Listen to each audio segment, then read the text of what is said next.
Good day po sa inyong lahat. Ngayon samahan niyo akong talakayin ang Nolimitangere Kabanata 33 na may pinamagatang Malayang Kaisipan. Para po masimula ng kabanatang ito, pumunta muna tayo sa talasalitaan. Dito po ay ipapakita ko ang mga salitang malalalim o ang mga salitang mahirap maintindihan sa kabanatang 33. So ito po.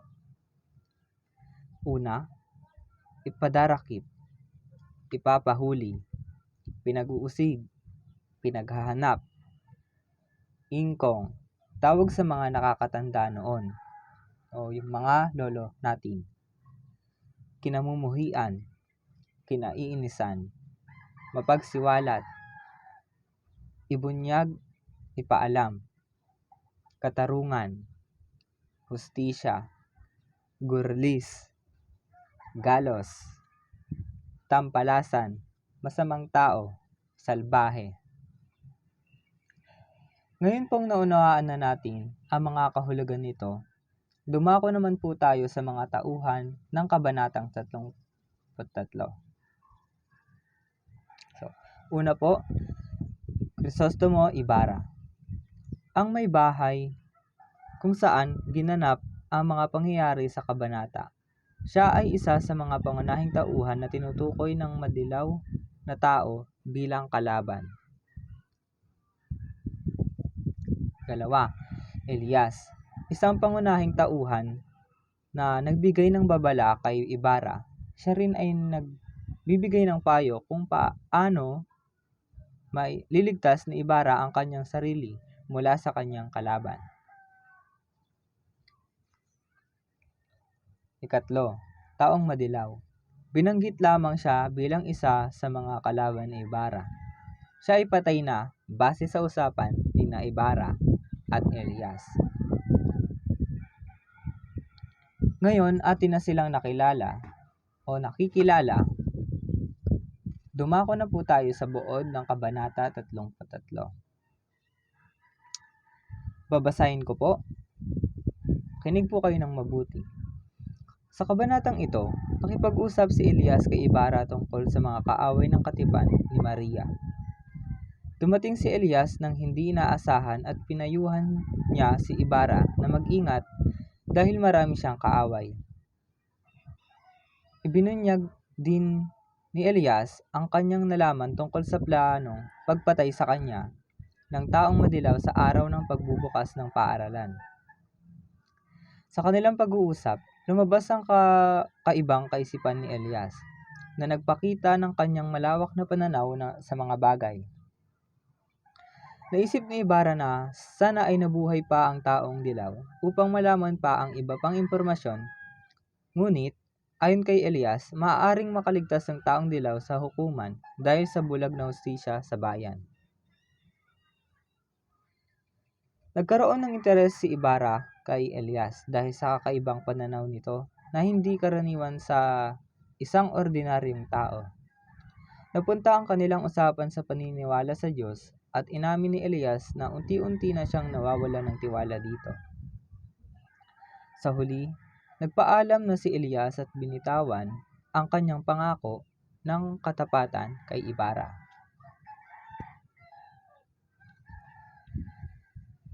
So, ngayon po, may ipapakita po akong video sa inyo. Ito ay ang kwento ng Kabanata 33 na ating tinatalakay. So, makinig po tayo ng mabuti.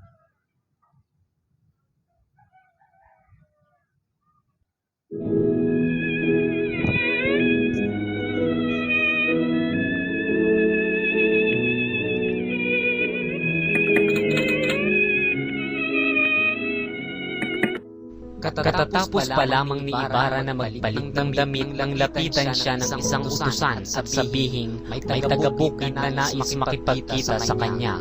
Gayon na lamang ang pagkamangha niya nang makitang ang panauhin ay si Elias. Ang sadya ko'y muling makiutang ng loob, sakaling mag-usig ang mga may kapangyarihan sa nangyaring hiwaga. Mangyari lamang na mapapanggitin ang naibulok ko sa inyo sa simbahan. Huwag kayong mabahala. Kayo'y hindi ko ipadarakip kahit na alam kong kayo'y pinag-uusig.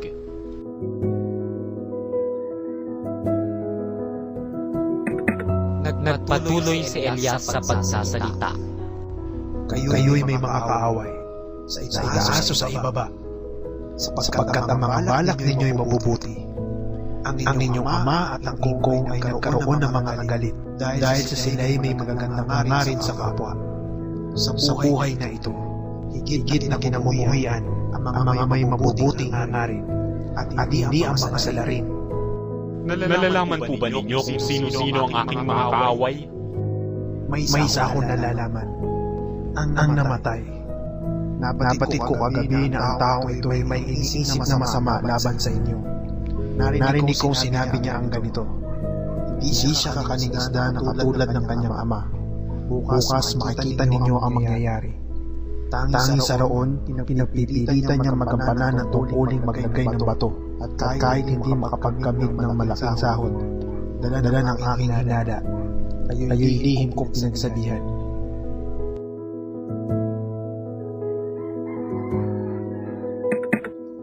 Ipinahayag ni Ibarra ang kanyang pagdaramdam sa pagkamatay ng tao. Kung buhay pa sana ito, maaaring makapagsiwalag ng mga lihim. Ang katarungan po'y bulag, at sakaling mabuhay ay maaaring pawalan sana ng bulag na hukuman. Ang Diyos na ang tumatol sa kanya.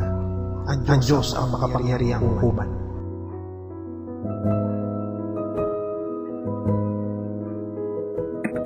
Napansin ni Crisostomo ang mga latay at maraming gurlis sa malaking bisig ni Elias.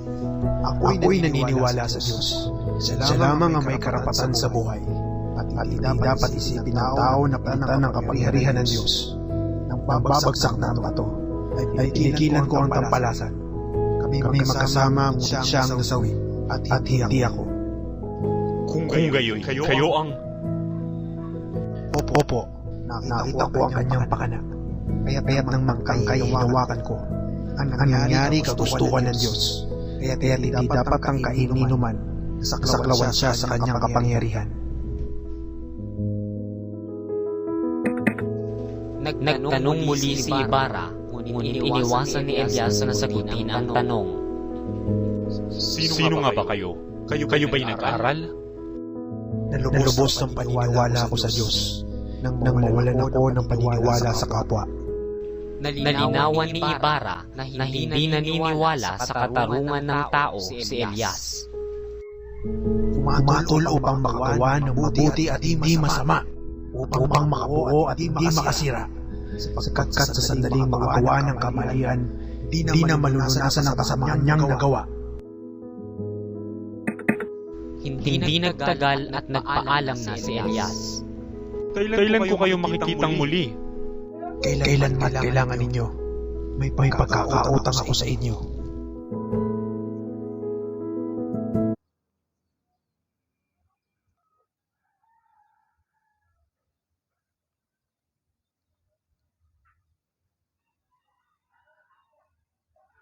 Ngayon naman po, dumako po tayo sa mga aral at mahalagang kaisipan na maaaring mapulot sa Kabanata 33 ng Noli Me Tangere.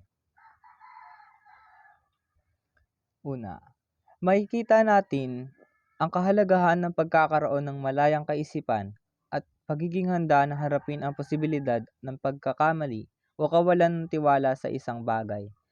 Ipinakita din dito ang kawalan ng hustisya sa ating lipunan at ang pag-asa na magkaroon ng isang maayos na pamamahala na magbibigay ng tunay na katarungan sa lahat.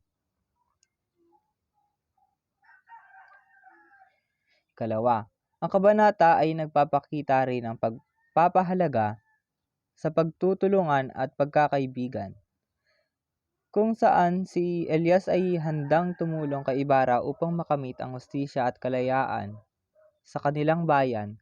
Sa kabila ng kanyang sariling pagdududa, nanatili pa rin si Elias na matapat at handang maglingkod sa kanyang kaibigan.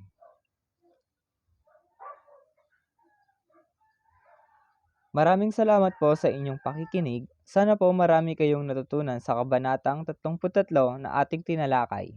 At dito na po nagtatapos ang kabanatang ito. Paalam!